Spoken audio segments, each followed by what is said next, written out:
शं वरुणः शन्नो भवत्वर्यमा शन्न इन्द्रो बृहस्पतिः शन्नो विष्णुरुक्रमः ॐ शान्ति शान्ति शान्तिः।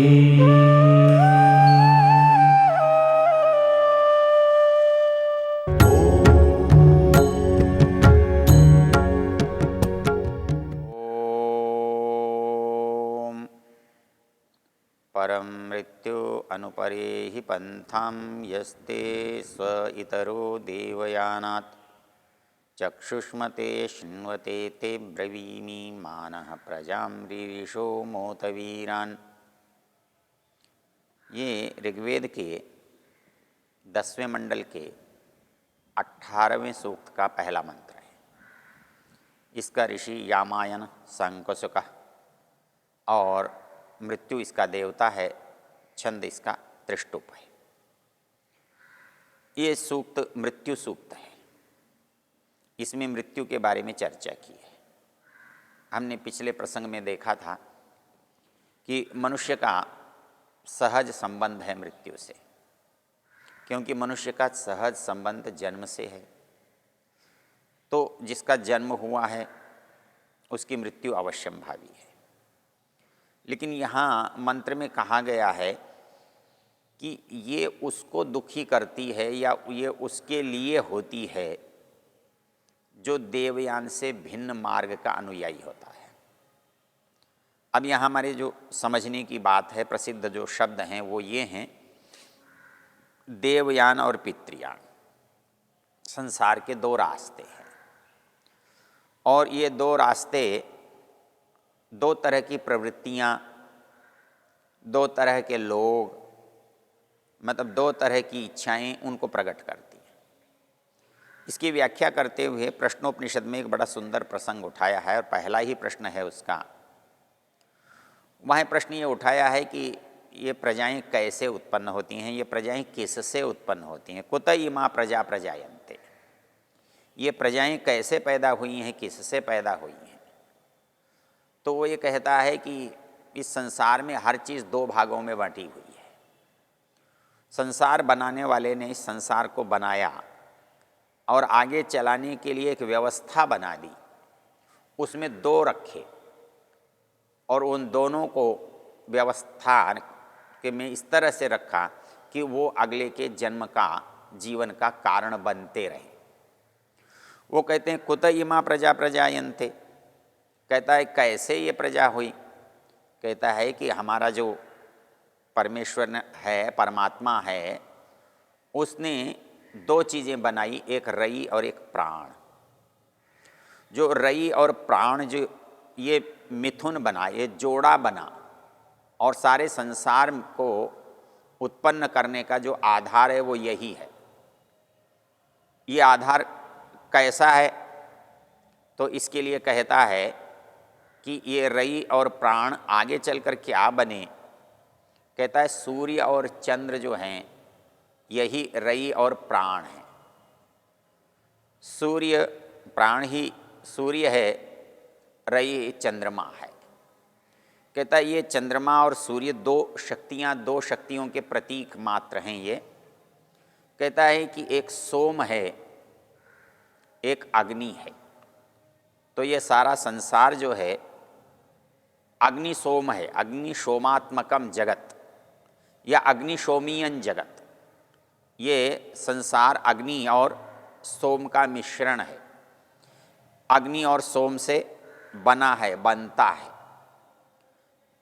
तो ये अग्नि और सोम से बन कर के कैसे बना, तो इसके लिए वो कहता है कि जो अग्नि है ये हमारे यहाँ संसार में उत्तरायण है, दक्षिणायन है। अर्थात जो संवत्सर है, जो समय है, उस समय के दो भाग हैं, उत्तरायण, दक्षिणायन। वो कहता है कि उसके दो भाग हैं, शुक्ल पक्ष है, कृष्ण पक्ष है, उसके दो भाग हैं, दिन है, रात है। तो ये जो विभाजन है इसी के आधार पर देवयान है, पितृयान है। तो जो देवयान है उसके जाने वाले लोग किससे जाते हैं, और जो पितृयान है उससे जाने वाले लोग किससे जाते हैं। तो जो रास्ता जल्दी से लौटकर नहीं आता है, दूर तक जाता है, परमेश्वर तक जाता है, तो उस रास्ते को देवताओं का रास्ता कहते हैं। अर्थात देव लोग जिससे जाते हैं, यान मार्ग को कहते हैं।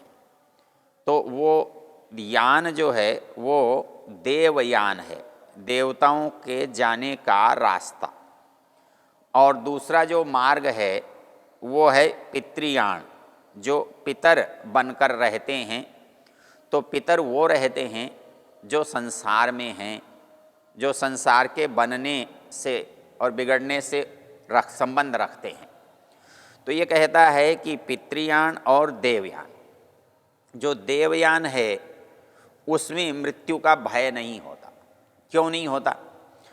इसमें एक रोचक तथ्य हमारे ध्यान में आना चाहिए, और वो तथ्य ये है कि हम संसार में जो सुख के लिए जितने उपाय करते हैं, वो उपाय करते हैं उनको अच्छा समझ के करते हैं, और अच्छा समझ के करते हैं। किंतु जब तुलना की बात आती है, जब हम दूसरे रास्ते से इस रास्ते को देखते हैं, अंतर को समझते हैं, तो पता लगता है कि ये रास्ता उस रास्ते की अपेक्षा श्रेष्ठ नहीं है, हीन है। तो इस हीनता को हमारे वर्तमान के लोग बिल्कुल अन्यथा समझ लेते हैं। इस अन्यथा समझने से जो अच्छे संसार के काम हैं वो भी निंदा की कोटि में आ जाते हैं। इसलिए कुछ लोगों की ये धारणा बन जाती है कि संसार में जिनको अच्छा काम कहाँ है उनको भी करने का कोई लाभ नहीं है, क्योंकि उनकी गिनती भी घटिया कामों के रूप में आती है। तो इस दृष्टि से एक प्रसंग यहाँ बड़ा उल्लेख के योग्य है। उपनिषद में एक प्रसंग आता है जहाँ पर ये जो हमारे दैनिक कार्य हैं, ये दैनिक कार्यों को व्यर्थ माना गया है। ये हमारे लिए बहुत महत्वपूर्ण नहीं है, ऐसा कहा गया है। इस के लिए उपनिषद में एक प्रसंग आता है, और वो प्रसंग ये है कि हम जो यज्ञ करते हैं बहुत अच्छी चीज़ हम मानते हैं, और संसार में यज्ञों वही श्रेष्ठतमम कर्म कहते हैं। यज्ञ वो सबसे श्रेष्ठ कर्म है, या श्रेष्ठ कर्मों का नाम यज्ञ है। इतना ही नहीं, यज्ञ को हम स्वर्ग की नौका कहते हैं, स्वर्ग कामो यजेत भी कहते हैं। जब स्वर्ग की इच्छा वाले को यज्ञ करना चाहिए ऐसा कहते हैं, तो यज्ञ को श्रेष्ठ मानना चाहिए। किंतु इसी पुस्तक में, इसी ग्रंथ में एक प्रसंग आता है, प्लवाई हेते अदृढ़ा यज्ञ रूपा अष्टादशोक्तम अवरम येषु कर्म। ते जो लोग हैं इस यज्ञ को करने वाले हैं, वो कहते हैं प्लवाई हेते अदृढ़ा यज्ञ रूपा अष्टादशोक्तम अवरम येषु कर्म एतत् श्रेयो ये अभिनंदन्ति मूढ़ा जरा मृत्युम ते पुनरेवापियन्ति। कहता है कि ये जो यज्ञ वज्ञ करने का काम है ना, ये कोई बहुत बढ़िया साधन नहीं है। ये प्लवा ऐसी नौका है जो पता नहीं कब डूब जाए, शिथिल बंधनों वाली है। अर्थात इसके अंदर कभी दरारें हैं, कभी ढीलापन है, कभी निर्बलता है। तो इसके हम कब तक इसका लाभ उठा सकेंगे? कहता है एतत् श्रेयो ये अभिनंदन्ति मूढ़ा जरा मृत्युम ते पुनरेवापियन्ति। जो लोग इसको अच्छा मानते हैं वो इस जरा और मृत्यु के चक्र से कभी नहीं छूट सकते। अर्थात ये जो हमारे काम हैं ये अच्छे तो हैं, लेकिन अच्छे होने के बाद भी जरा मृत्यु से मुक्ति दिलाने वाले, छूट दिलाने वाले नहीं हैं। तो ये मूल रूप से क्या हैं? ये मूल रूप से पितृयान मार्ग के काम हैं। और इस पितृयान मार्ग के काम श्रेष्ठ तो हैं, और ये श्रेष्ठता हमारी क्यों है कि इस संसार में जो कुछ हम अच्छा चाहते हैं, हम संसार में सुख चाहते हैं, वो सुख इन कार्यों से प्राप्त होता है, इसलिए तो ये अच्छे हैं। यदि इनके बिना हम रहें, इनके बिना यदि संसार में हम जीना चाहें, तो वर्तमान भी दुखमय होगा और उसका परिणाम भी दुखमय होगा। तो इस कामों को करते हुए हम संसार में सुखी रहते हैं और इनका परिणाम भी हमको सुख के रूप में ही मिलता है। तो इस दृष्टि से यज्ञ का एक बड़ा सुंदर मंत्र है, कहता है कि हम उद्बुद्ध्य स्वाग्ने प्रति जागृहि इष्टापूर्ते संसृजेथा मयंच। अर्थात हम जो यज्ञ करते हैं, इस यज्ञ करने का जो परिणाम है, जो लाभ है, जो हमको कार्य मिलना चाहिए, वो है इष्टापूर्तम। वो इष्ट और आपूर्त में हमारा लगना, ये हमारा यज्ञ है। अर्थात जो परोपकार का काम है उसको करना, जो अपनी व्यक्तिगत उन्नति, व्यक्तिगत लाभ का काम है उसे करना, जो संसार का काम है उसे करना, और जो आत्मा का काम है उसे करना, ये इष्ट और आपूर्त कहलाता है। तो इसलिए यहाँ एक ओर तो कहा गया कि इष्ट और आपूर्त करने से संसार में सुख मिलता है, इष्टापूर्त करना यज्ञ करना है, यज्ञ करने से मनुष्य सुखी होता है, उन्नत होता है। और दूसरी ओर वो कहता है इष्टापूर्तम मन्यमाना वरिष्ठम नान्यश्रेयो वेदयन्ते प्रमूढ़ा नाकस्य पृष्ठे ते सुकृतेनुभूत्वम इमं लोकम हीनतरंच आविशन्ति। अर्थात जो तुम संसार की कमाई कर रहे हो, जिसको तुम इष्ट और आपूर्त कहते हो, ये अच्छा है, लेकिन ये कमाई तुम्हारी यहीं पर समाप्त हो जाने वाली है। इसके सुख, इसके लाभ, इसका भोग तुम्हें इस संसार में ही मिल जाता है। तो जो तुम यहाँ से जब जाओगे तो तुम्हारे पास दूर जाने लायक कुछ नहीं रहेगा। तुम थोड़े साधनों को लेकर थोड़ी दूर की यात्रा कर सकते हो।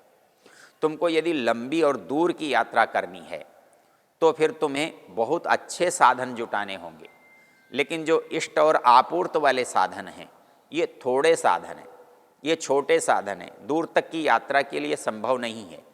तो यहाँ कहा इष्टापूर्तम मन्यमाना वरिष्ठम नान्यत श्रेयो वेदयन्ते प्रमूढ़ा। तो जो लोग इष्ट और आपूर्त को ही श्रेष्ठ और अंतिम मान के बैठे हैं, इस संसार के सुख को ही अंतिम सुख मान कर बैठे हैं, और जो दूसरे सुख के बारे में जानते पहचानते नहीं हैं, तो कहते हैं वो मूढ़ है, वो नादान है। वो कहता है क्योंकि फिर वो वापस यहीं लौट कर आने वाले हैं, इस संसार से उनका कभी पीछा नहीं छूटने वाला है। इसलिए उसको कहा है कि ये प्लवाह्यते अदृढ़ा यज्ञ रूपा, ये शिथिल बंधन वाली है। इस नौका पर बड़े लंबे समुद्र को पार करने की आप कल्पना नहीं कर सकते हो। तो इस बात को यहाँ बताते हुए कहता है फिर कौन लोग हैं जिसको प्राप्त कर सकते हैं? तो कहा वो देवयान मार्ग है। कौन सा देवयान मार्ग है? तो उसके लिए पंक्ति आई है एक बड़ी सुंदर, वेदांत विज्ञान सुनिश्चितार्थात संन्यास योगाद यतयः शुद्ध सत्वा त्रे ब्रह्मलोकेषु परांत काले परामृता परिमुच्यन्ति सर्वे। कहता है कि जो इष्ट और आपूर्त की कर्म व्यवस्था है, ये तो संसार में आने जाने की व्यवस्था है, ये जीने मरने की व्यवस्था है, यहाँ सुविधा से रहने की व्यवस्था है। लेकिन इस संसार को छोड़ करके मुक्ति के परम धाम में जाने का क्या हो? तो कहता है वेदांत विज्ञान सुनिश्चितार्था। जो वेदांत के ज्ञान से, विज्ञान के ज्ञान से जिन्होंने तत्व का अच्छी तरह से बोध कर लिया है, संन्यास योगात, जिनके अंदर संन्यास का भाव है, जिन्होंने सारे संसार को त्याग दिया है, भली प्रकार से समझदारी से दूर फेंक दिया है, शुद्ध जिनका सत्व हो गया है, जिनका मानसिक धरातल पवित्र हो गया है, वो लोग जो हैं वो फिर इस आवागमन के चक्र में नहीं पड़ते हैं। वो इस आवागमन के चक्र से छूट करके ते ब्रह्मलोकेषु परांत काले, वो ब्रह्मलोक में चले जाते हैं। और उस ब्रह्मलोक में कब तक रहते हैं? तो कहते हैं परांत काले। इसकी व्याख्या विस्तार से फिर कभी कर सकते हैं हम। ते ब्रह्मलोकेषु परांत काले परामृता परिमुच्यन्ति सर्वे। अमृत को प्राप्त करते हुए सारे बंधनों से, दुखों से, कष्टों से, व्यथाओं से वो छूट जाते हैं। इसलिए यहाँ पर देवयान और पितृयान मार्ग का विवेचन किया गया है। ये हमारे शास्त्र के निश्चित रूप से दो भाग हैं, और ये दो भाग, एक भाग से सामान्य संसार के व्यक्तियों का जीवन कैसा चलता है, कैसा चलना चाहिए, इसका निर्धारण होता है, और दूसरे से जो व्यक्ति इस संसार को छोड़कर उस परम धाम को प्राप्त करना चाहते हैं, उस मुक्ति को प्राप्त करना चाहते हैं, तो वो कैसे, किस रास्ते से चलते हैं, तो वो रास्ता कौन सा है, इसको समझाने के लिए यहाँ देवयान और पितृयान दो शब्दों का प्रयोग किया जाता है। तो इस मंत्र में जो बात कही गई है, परम मृत्यु अनुपरे ही पंथाम यस्ते स्व इतरो देवयानात्, अर्थात ये मृत्यु का जो चक्र है ये कब छूटेगा, इससे हम कब बच सकते हैं? तो कहता है कि यदि हम पितृयान मार्ग को छोड़ दें, हम इस पितृयान मार्ग को छोड़ करके देवयान मार्ग को अपना लें, तो ये हमारी जो मृत्यु की विभीषिका है, मृत्यु का जो भय है, ये छूट सकता है। ये इस मंत्र का विशेष जो भाव है, परम मृत्यु अनुपरे ही पंथाम यस्ते स्व इतरो देवयानात्। तो मृत्यु से बचने के लिए देवयान मार्ग का अनुसरण करना होगा, देवयान मार्ग को अपनाना होगा।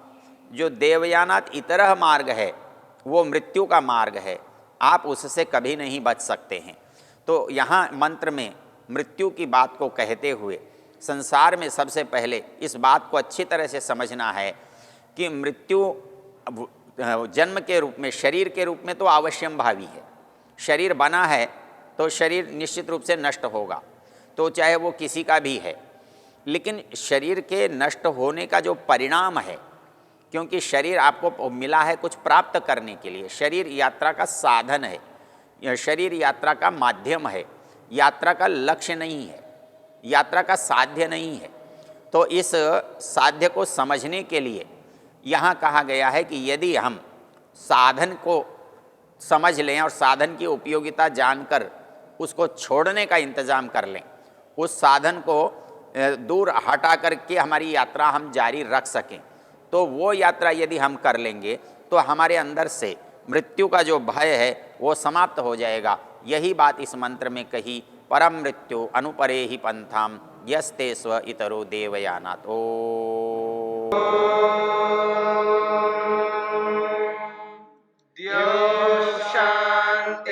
शांतिरंतरिक्षं शांतिर्पृथिवी शांतिरापः शांतिरोषधयः शांतिः वनस्पतयः शांतिर्विश्वे देवा शांतिर्ब्रह्म शांति सर्वं शांति शांतिरेव शांति क्षमा शांतिरेधि। ओम शांति शांति शांति।